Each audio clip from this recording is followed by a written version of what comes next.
Seydina Omar Gueye lañ ci àndal. mbokk yi wala fi dañuy faral di wax naan sàcc ndënd yomb na waaye fu nga ko tëggee moom moo jafe waaye dañuy sàcc sunu ndënd ba noppi ñëw sunu buntu kër di ko tëgg nag te duñ ci mën dara dafa mel ne démb loolu la gouvernement bi doon def ginnaaw li xew ci réew mi yépp ay bakkan faatu ci ñi ci kaso bi ñii ñu jàpp leen yàqu-yàqu yi bari gouvernement bi génn Sidiki Kaba Ismaïla Madior Fall Amadou Ba ba ci Antoine Diome ñoom ñépp génn di lay ci li xew ci réew mi mbiri Ousmane Sonko xale ñu rey CPI Sud Quotidien ñoom daal wax nañu seen i dëgg turbine ne ratatati rek wax nañu wax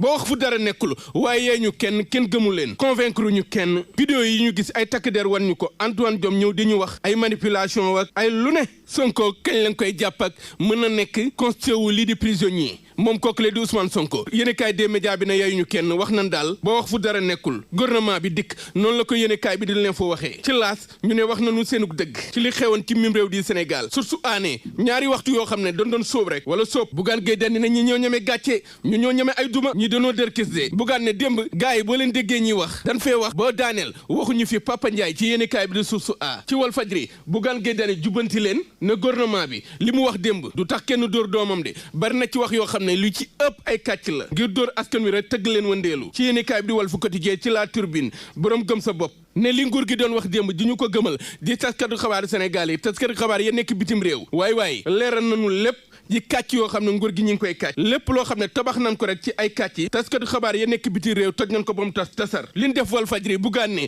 ab dictature la jaay doole képp la du lenn ndaxte nag Walfadjri dafa bokk ci presse yoo xam ne su ko ñu jébbalu ci kanamu nguur gi naam nag loolu bëgg ñëpp defal leen ko ña nekk bitim réew nag kenn moomu leen wane dëgg gi ci réew mi ci bakkan ñi ñu faat ci nervi yi ak ngànnaay yi doon taxawaalu te ay civil yor ko ci mim réew di Sénégal ñu wax nguur gi bëgg kaa weddi li ñëpp teg seen bët ñu bëgg kaa weddi Bougane Gueye Dany ne leen démb daal ay kàcc ngeen doon tabax waaye toj nañu lépp ba ci mbiri Ousmane Sonko Bougane Gueye Dany jàpp ni jaay doole la ak jaay kàttan ndaxte koo daan giñ viol giñ ko menace de mort dem ba viol ak menace de mort amatul ngeen di ay tappale naan corruption de la jeunesse Ismaïla Madior Fall na ci yéenekaay bi di Sud Quotidien waaye kii di Ousmane Sonko mën nañ ko attewaat bu ko bëggee ak kañ leen koy jëleeg ñoomin seen moo tax Sud Quotidien yamul rek ci kàddu yi kii di Ismaïla Madior Fall di ministre de la justice dafa dem wooyi ab professeur de kàngam bu rëy ji Ndiak Fall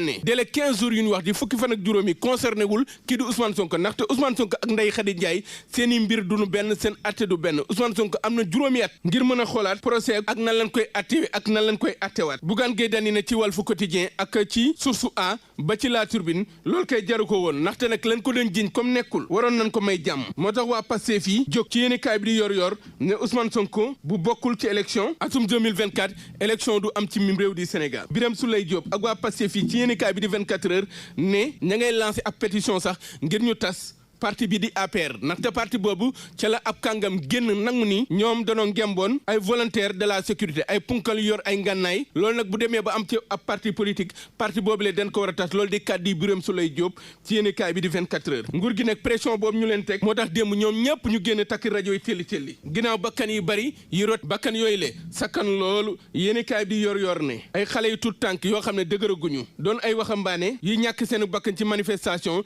toll nañ ci ñeent fukk ak juróom benn yoo xam ne faat na leen ci atum 2021 ak atum 2023 yéenekaay bi di yor ne kaay ma limal leen Ousmane Sakho 17 ans Souleymane Salon 25 ans Lassana Sakho 23 ans Bassirou Sarr 31 ans El Hadji Mamour Sidibé Mor Mbaye Khadim Ba 22 ans Babacar Samba ñu naan ko Mbaye Doudou Diène alias Petit Bakary Diémé Ibrahima Drago Mohamed Silla Ismaïla Traoré Babacar Mbaye Babacar Ndoye Tamsir Cissé Abdoulaye Camara Mame Bafa Sarr Seyni Koli Souleymane Danfa Sarr Bounama Simpa Sagna Massarigne Gueye Alassane Bari Baye Cheikh Diop Chérif Abdoulaye Mané Famara Goudiaby Modou Ndiaye Pape Sidi Mbaye Mansour Thiaw Cheikh Ibrahima Koli Cheikhouna Ndiaye Cheikh Wade ba ci Moussa Dramé yéenekaay bi di yor ne ñooñ ñëpp dal leen a faat ci diggante mars 2021 ak juin atum 2023 ñu ngi toll ci ñeent fukk ak juróom benn ci waxambaane yoo xam ne fii lañ leen faatee ci mim réew di Sénégal yéenekaay bi di yor ne loolu la ñuy xaar justice def ci liggéeyam